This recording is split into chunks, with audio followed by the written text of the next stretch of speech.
How to switch back to personal account on Instagram. Hey everyone, it's me Jessica from Create Login and Delete.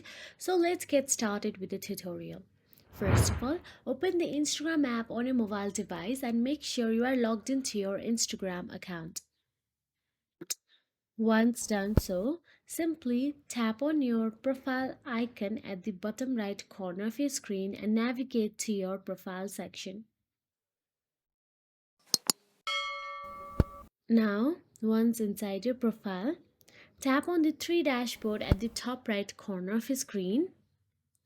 Then simply tap on Business Tools or Creators option available there. And once you do so, scroll down and tap on the Switch Account Type option available.